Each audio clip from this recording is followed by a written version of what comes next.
Hello student, मैं doctor Durgavati Mishra शिक्षा दार्शनिक जय कृष्णमूर्ति के शिक्षा में क्या योगदान थे उनके बारे में सविस्तार आप लोगों को बताऊंगी। तो सबसे पहले जय कृष्णमूर्ति जी के से संबंधित यदि कोई प्रश्न आता तो आपको उस सिनॉप्सिस में, उस रूपरेखा में कौन किन किन बिंदुओं को शामिल करना उसे पहले नोट डाउन कर लीजिए। तो उसमें सबसे पहले आएगा जीवन परिचय, फिर जय कृष्णमूर्ति का शिक्षा दर्शन, फिर जय कृष्णमूर्ति के अनुसार शिक्षा का अर्थ, फिर जय कृष्णमूर्ति के अनुसार शिक्षा का उद्देश्य, जय कृष्णमूर्ति का पाठ्यक्रम, फिर अनुशासन, छात्र का स्थान, शिक्षक का स्थान, विद्यालय, प्रौढ़ शिक्षा और अंत में उपसहार। तो सबसे पहले हम जीवन परिचय देखेंगे। जय कृष्णमूर्ति का पूरा नाम था जिद्दू कृष्णमूर्ति। इनके परिवार में 8वें सदस्य के रूप में इनकी उपस्थिति हुई थी, इसीलिए कृष्ण भी अपने परिवार में 8वें सदस्य थे, इसलिए कृष्ण जी के नाम पर इनका नाम कृष्णमूर्ति रखा गया। इनका जन्म 11 मई 1895 को तत्कालीन ब्रिटिश भारत प्रेसिडेंसी के मदनपल्ली गांव में हुआ था। यह गांव वर्तमान में चित्तूर जिले के अंतर्गत आता है। इनके पिता का नाम जिद्दू नारायणा था, माता का नाम जिद्दू संजीवमा था। 1922 में कृष्णमूर्ति को गहरी आध्यात्मिक अनुभूति हुई। उन्हें उस करुणा की प्राप्ति हुई जिसके बारे में उन्होंने स्वयं कहा है कि वो करुणा सारे दुखों कष्टों को हर लेती है। कृष्णमूर्ति सामाजिक परिवर्तन का प्रमुख कारक शिक्षक को तात्कालिक शिक्षा में व्यापक परिवर्तन पर बल देते थे। उन्हीं के नाम पर फाउंसी फाउंडेशन की स्थापना भी हुई है। इनकी मृत्यु 90 वर्ष की आयु में उजई कैलिफोर्निया में 17 फरवरी को हुई है। इनकी मुख्य रचनाएं थी ज्ञात से मुक्ति, जीवन की पुस्तक, जो कुछ नहीं है वह सुखी और शिक्षा संवाद। अब इसके बाद इनका शिक्षा दर्शन जानेंगे कि इनका शिक्षा दर्शन क्या था। तो इनके शिक्षा दर्शन का पहला पॉइंट है नवीन दर्शन का उल्लेख नहीं, मानव जाति की प्रकृति और परिवेश से अखंडता, तीसरा प्रचलित मान्यताओं का विरोध, गुरु शिष्य प्रणाली का विरोध, समानता और भाईचारा का विकास पर बल, जीने की कला का विकास। पहले जो हमने पॉइंट लिखा है अब उसको डिस्क्राइब कर लेते हैं। नवीन दर्शन का उल्लेख नहीं, इन्होंने सत्य के मित्र और प्रेमी की भूमिका कभी भी गुरु के रूप में नहीं रखा। इन्होंने दर्शन शास्त्र पद्धति या प्रणाली की व्याख्या नहीं की, बल्कि मनुष्य की रोज़मर्रा की जिंदगी से हिंसापूर्ण समाज की चुनौती, मनुष्यों की सुरक्षा आदि पर अपने विचार रखे हैं। दूसरा पॉइंट है मानव जाति की प्रकृति और परिवेश से अखंडता। इन्होंने मनुष्य की व्यक्तिगत एवं सामाजिक चेतना दो भिन्न चीज़ें नहीं हैं, पिंड में ही ब्राह्मण है। इन्होंने इसको समझाया। प्रकृति और परिवेश के मनुष्य के गहरे रिश्ते और प्रकृति और परिवेश से अखंडता की बात की है। तीसरा था गुरु शिष्य प्रणाली का विरोध। ये कहते थे कि गुरु अथवा शिक्षक हमें यंत्र मानव बना देते हैं। वे हमें बताते हैं कि हम क्या करें, वे हमसे जो कुछ कहते हैं उसे करने में उनका अनुकरण की प्रक्रिया में ही अधिक समस्या उत्पन्न कर बैठते हैं। चौथा है समानता और भाईचारा के विकास पर बल। अपने कार्य के बारे में उन्होंने कहा कि 11 या किसी विश्वास की कोई मांग या अपेक्षा नहीं है, यह अनुयायी नहीं है, पथ संप्रदाय है। हम सब एक साथ मिलकर मानव जाति के अद्भुत घटनाक्रम का अवलोकन कर सकते हैं। इसके बाद 5वें नंबर का पॉइंट है जीने की कला का विकास। कृष्णमूर्ति ने स्वयं तथा उनकी शिक्षाओं को महिमा मंडित होने से बचाने और उनकी शिक्षाओं की व्याख्या की जाकर विकृत होने से बचाने के लिए अमेरिका, भारत, इंग्लैंड, कनाडा और स्पेन में फाउंडेशन की स्थापना की थी। जीवन यापन और तकनीकी कुशलता के अतिरिक्त जीने की कला कुशलता भी सिखाई जानी चाहिए। अब है जी कृष्णमूर्ति के अनुसार शिक्षा का क्या अर्थ होता है। जय कृष्णमूर्ति के अनुसार शिक्षा का अर्थ नहीं है कि विभिन्न प्रकार की समस्याओं का सामना करने के लिए वह अपने आप को समर्थ बनाए। सम्यक शिक्षा का अर्थ है जो विद्यार्थी के जीवन का सामना करने में मदद करे। लोक विचार, देश, जलवायु, भोजन, लोकमत, यह सभी कुछ लगातार आपको उस दिशा में हैं यह बताते हैं। कृष्णमूर्ति के अनुसार शिक्षा द्वारा ही सही अर्थ समझाया जा सकता है और शिक्षा द्वारा उसे गलत रास्ते पर लाया भी जा सकता है।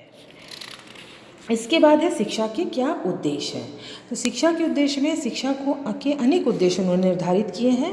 पहला संपूर्ण मानव का विकास, दूसरा है मानवीय गुणों का विकास, तीसरा सृजनात्मक का विकास, चौथा है सुसंस्कारबद्धता से मुक्ति, पांचवा वैज्ञानिक दृष्टिकोण का विकास, छठवां जीविकोपार्जन का उद्देश्य, सातवां परंपरा का विरोध और आठवां है स्वबोध का विकास।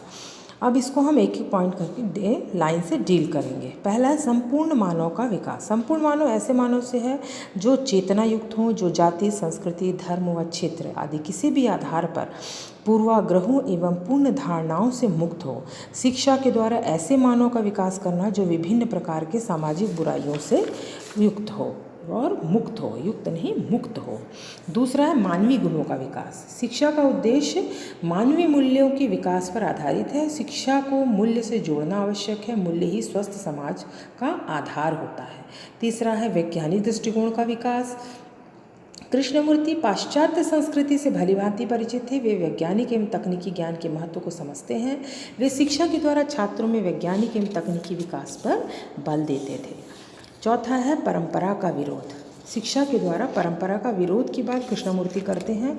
परंपरा को ही संस्कारबद्धता के रूप में पूर्व में परिभाषित किया है।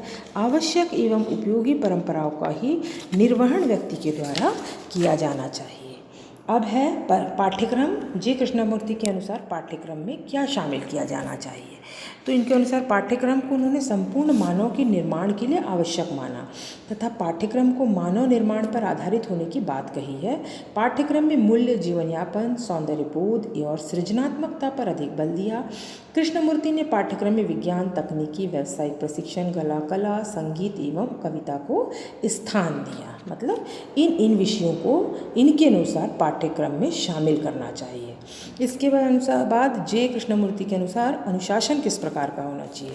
कृष्णमूर्ति अनुशासन के रूप में स्वतंत्रता पर बल देते थे, लेकिन स्वतंत्रता स्वच्छंद रूप से नहीं होनी चाहिए। अनुशासन के विषय में कृष्णमूर्ति कहते हैं कि अनुशासन नियंत्रण या अंकुश महत्वपूर्ण नहीं है। अनुशासन का अर्थ है किसी चीज़ का प्रतिरोध करना, मान्यताओं की एक दीवार खड़ी करना, उस दीवार के पीछे अपने आप को पूरी तरह से बंद कर लेना।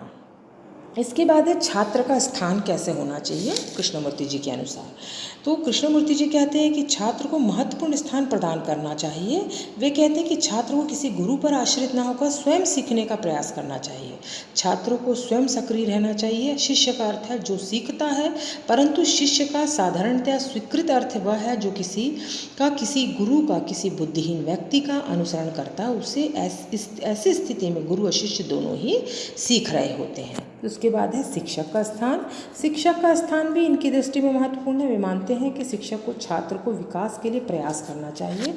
शिक्षक को स्वयं में एक पूर्ण मानव होना चाहिए। शिक्षक का काम केवल छात्रों को परीक्षाओं में अच्छे अंक दिलाना नहीं है, बल्कि उनका उचित मार्गदर्शन भी करना चाहिए। अब इसके बाद आता विद्यालय।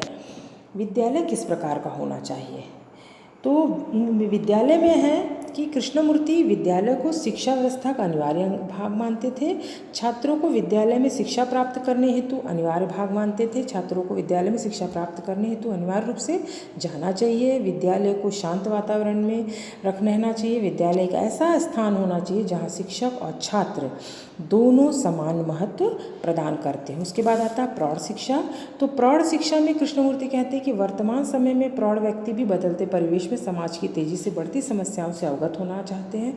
जो व्यक्ति शिक्षा ग्रहण कर चुके हैं उन्हें अनवरत सीखना आवश्यक है। प्रौढ़ व्यक्तियों की शिक्षा का विचार भारत में बहुत आवश्यक था। प्रौढ़ शिक्षा के माध्यम से व्यक्तिगत व व्यावसायिक वृद्धि कर सकता है और सामाजिक राजनीतिक क्षेत्रों में भी वो अपनी अहम भूमिका निभा सकता है। इसके बाद है उपसहार। उपसहार होगा जे कृष्णमूर्ति ने मौलिक दर्शन में पारंपरिक गैर परंपरावादी विचारकों, दार्शनिकों, शीर्ष शिक्षा संस्थान, प्रमुख भौतिक और मनोवैज्ञानिक सभी धर्म, सत्य और यथार्थपरक जीवन में सुधी जनों को आकर्षित किया है। तो यहाँ तक आपको समझ में आ गया होगा कि जे कृष्णमूर्ति शिक्षा दार्शनिक से संबंधित जो प्रश्न आएगा इन्हीं में से किसी बिंदुओं को हाईलाइट करके होगा, या प्रश्न इस प्रकार हो सकता है कि जे कृष्णमूर्ति का शिक्षा में क्या योगदान है, या जे कृष्णमूर्ति का शिक्षा दर्शन समझाइए। तो आप लोग अपने प्रश्न का जो सिनॉप्सिस बनाएंगे बिल्कुल ऐसे ही बनाइए और आप इसको डी पॉइंट वाइज डील कर दीजिए। ठीक, ओके, थैंक यू।